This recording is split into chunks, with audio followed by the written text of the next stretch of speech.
hear me? I'm telling you, when Glenn asked me to come here, I hadn't heard of MojoCon, and when he asked me to come here, I'm not kidding you, I thought I was going to meet him, and we're going to meet in his garage, and we're going to talk about 5 of his friends, and then we pull up to the stadium, and I went, Glenn has a very nice garage. I've been a one-man band for 30 years, so I basically started MojoCon without even knowing it. And my camera back then was very heavy. I've always worked alone. I love working alone. If the thing is any good, it's my credit. If it sucks, it's my fault. And basically, I just air stuff wherever I can. Right now, I work for a CBS station in Washington, D.C. They don't tell me what to do. They don't tell me what to shoot. They don't look at my script. They just air whatever crap I give them. And I don't really have a budget. You know, I kind of keep things on the down low. And being a one-man band, you can work cheaply. You know, you figure out how to fly places fairly inexpensively, and it all works together. My rule of thumb, and this is all I believe in, I don't care what I shoot with. I haven't shot with a large camera for years, so I go with the smaller devices, primarily because you don't need a large camera. The small ones are great. Second of all, I don't like the weight. I like to travel light. My news car is an Audi TT convertible. I like to get everything in the trunk. I like that. It works for my lifestyle. So the only thing that I care about is what I shoot. I just care about what that lens is aiming at, and that's it. All that other crap doesn't mean anything to me. I don't care about the new 4K or the 3-dimensional thing. I think it's really cool, but I'm a working journalist, and if all of a sudden I stop and try to figure out the latest camera every 30 days, I find that when I buy a camera, it's obsolete before I get it in the car. And I'm not kidding you, I wanna learn that camera well enough so I can get it out in the field and I can work with it. And so I'm not into, you know, changing my scheme every 30 days. I just want something that works, so when I get out in the field, I'm not thinking about the equipment, all I'm thinking about is the story. This is a story I shot in Haiti when the earthquake hit, and I'll give you the little thing. I took a camera. I didn't want to take my larger cameras or anything, and I was kind of worried about getting ripped off. So I bought a camera before I left. I mean, I already owned this camera. I owned it for about 2 months, so I already knew how to use it. I bought plenty of batteries. I always have batteries on charge. But the camera cost $12. This thing is shot on a $12 Canon Handycam. Now, if I showed up as a photographer working with a network crew, they would fire me when they saw me. But since they don't know what I shoot with, who cares? So this was shot in PAL. I had to double the NTSC, and it's a little bit grainy, but you'll get the idea. Here it is. It's impossible to describe just how bad this place is, but I'll try. In Port-au-Prince, row after row, house after house, and street after street are destroyed. Dead people are everywhere.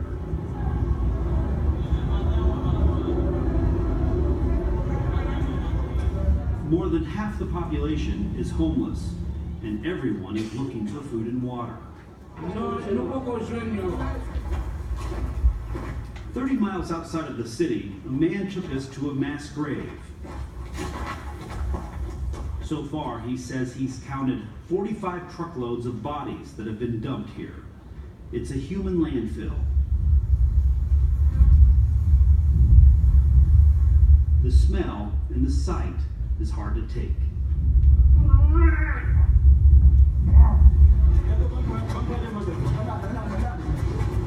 Back in the city, an untold number of people are still buried alive.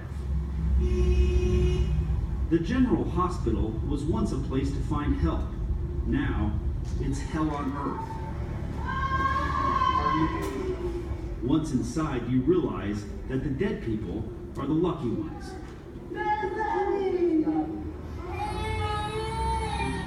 The hospital has no electricity, no medicine, and no water. There are people everywhere, waiting and suffering in the dark.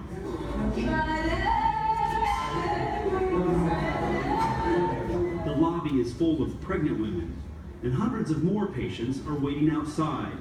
To make things worse, the majority of the medical staff are either missing or dead. Today, the hospital only has one doctor. Our main operating room is crushed. Without electricity, we cannot sterilize the materials. Haiti has always been a country full of people who have nothing. Now, after the earthquake, they have less than that.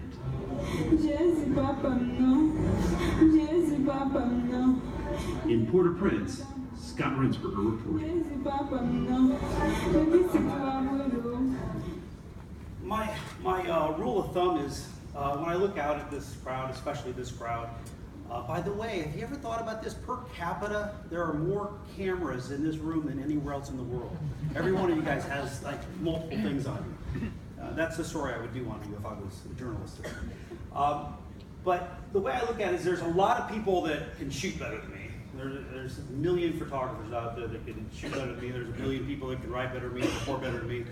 But if there's an explosion that happens next door right now, there's only one person in this room I'm going to trust to make a great story in an hour, and it's me. And I don't mean to be cocky, but I know I'm going to go over there and get something, and I'm going to get it back to whoever needs it right away. When I was in Haiti, I was doing 5 stories a day. I was doing 30 live shots a day. It was insane. I'm sleeping this much. That's when you just have to know your equipment. The equipment has to be so second nature, it's ridiculous. So that's why I don't like a lot of change. Wanted to show this.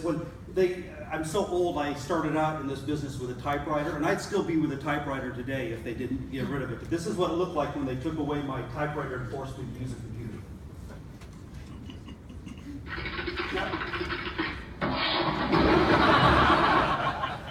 That was it. What I also love about the small stuff is I travel with my cameras. I have 9 cameras I travel with, and they all fit in a bag. I have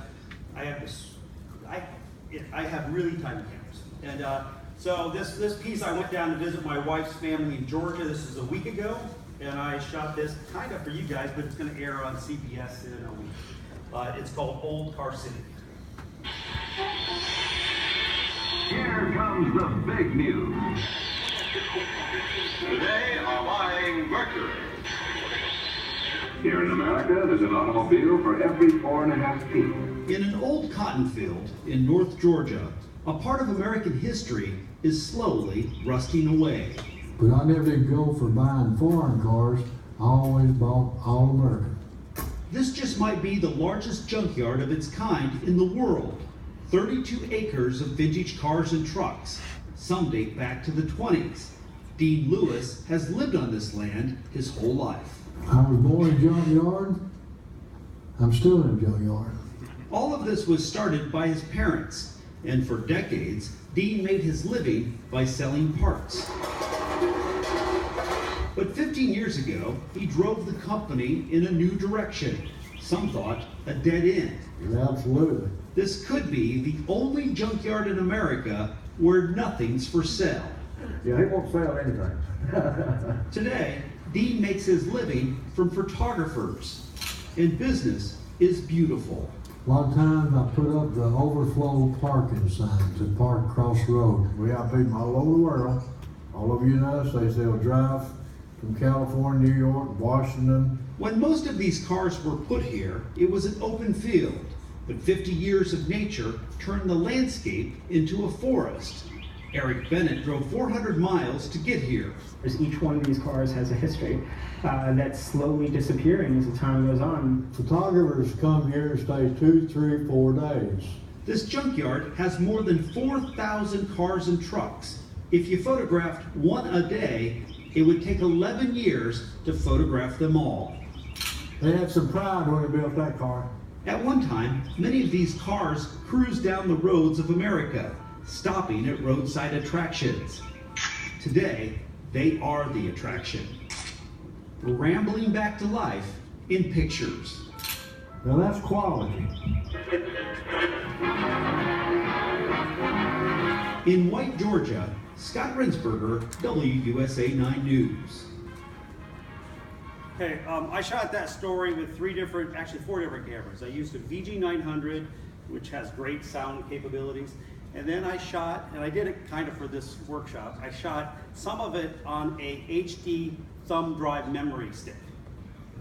And I shot some shots on a pin, a HD pin. And I shot one shot with spyglasses, all with a tripod, all steady. It just doesn't matter. It just doesn't matter what you use.